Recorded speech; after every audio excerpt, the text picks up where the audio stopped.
ಭವ್ಯ ಭಾರತದ ದಿವ್ಯ ಆಲಯ, ಕೋಟಿ ಕೋಟಿ ಭಕ್ತರ ಪಾಲಿನ ಕರುಣಾಲಯ, ಕಲಿಯುಗ ಕಾಮಧೇನು ಕಲ್ಪವೃಕ್ಷ, ಗುರು ರಾಯರು ನೆಲೆಸಿದ ಶುಭದಾಲಯ, ಇದು ಮಂತ್ರಾಲಯ.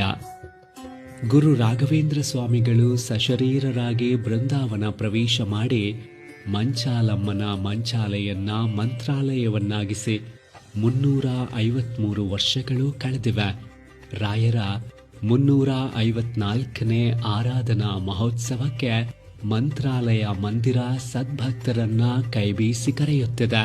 ಆಗಸ್ಟ್ 8ರಿಂದ 14ರವರೆಗೆ ನಡೆಯುವ ಆರಾಧನಾ ಮಹೋತ್ಸವದಲ್ಲಿ ಆಗಸ್ಟ್ 10ರಂದು ಪೂರ್ವಾರಾಧನಾ, ಆಗಸ್ಟ್ 11ರಂದು ಮಧ್ಯಾರಾಧನಾ, ಆಗಸ್ಟ್ 12ರಂದು ಉತ್ತರಾರಾಧನಾ ನಡೆಯಲಿದೆ.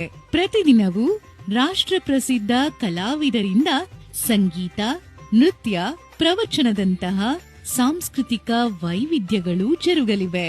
ಈ ಎಲ್ಲ ಭಕ್ತಿ ಶ್ರದ್ಧೆಯ ಕಾರ್ಯಕ್ರಮಗಳನ್ನು ರಾಯರ ಯತಿಕುಲ ಪರಂಪರೆಯನ್ನು ಬೆಳಗುತ್ತಾ ರಾಯರ ಮಂತ್ರಾಕ್ಷತೆಯ ವರಪ್ರಸಾದವನ್ನು ಭಕ್ತರಿಗೆ ತಲುಪಿಸುತ್ತಾ ಮಂತ್ರಾಲಯ ಮಠದ ಪೀಠಾಧಿಪತಿಗಳಾಗಿ ಧರ್ಮೋತ್ಥಾನ ಮಾಡುತ್ತಿರುವ ಪರಮ ಪೂಜ್ಯ ಸುಬುಧೇಂದ್ರ ತೀರ್ಥ ಶ್ರೀಪಾದಂಗಳವರ ಮಾರ್ಗದರ್ಶನದಲ್ಲಿ ನಡೆಯಲಿದೆ.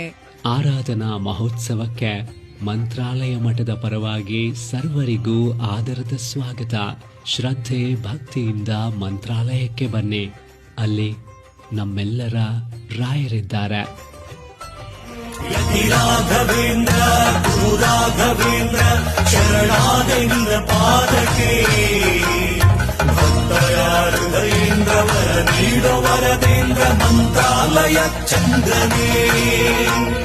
ಯತಿ ರಾಘವೇಂದ್ರ ಗುರು ರಾಘವೇಂದ್ರ ಶರಣಾದೇಂದ್ರ ಪಾದಕ್ಕೆ ಭಕ್ತರ ಹೃದಯೇಂದ್ರ ವರ ನೀಡೋ ವರದೇಂದ್ರ ಮಂತ್ರಾಲಯ ಚಂದ್ರನೇ.